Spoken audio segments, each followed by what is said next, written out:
أعوذ بالله من الشيطان الرجيم.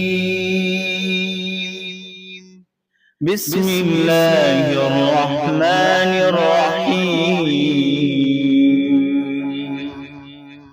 تبارك الذي جعل في السماء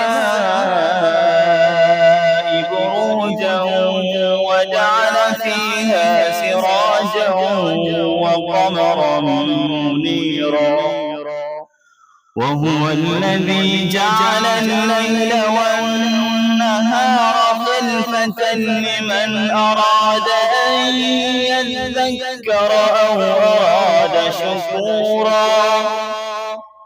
وعباد الرحمن الذين يمشون على الأرض هونا وإذا خاطبهم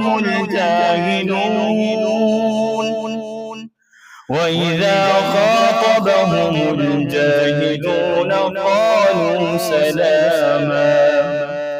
والذين يبيتون لربهم سجدا وقياما، والذين يقولون ربنا اصرف عنا عذاب جهنم إن عذابها كان غراما إنها ساءت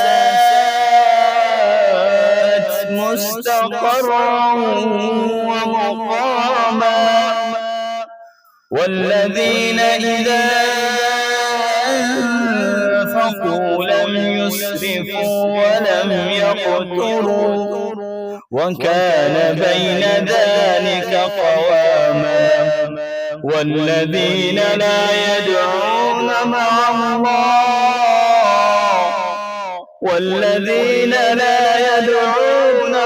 الله إلها آخر ولا يقتلون النفس التي حرم الله إلا بالحق ولا يزنون،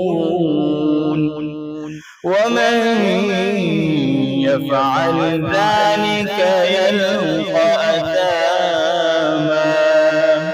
صدق الله العظيم.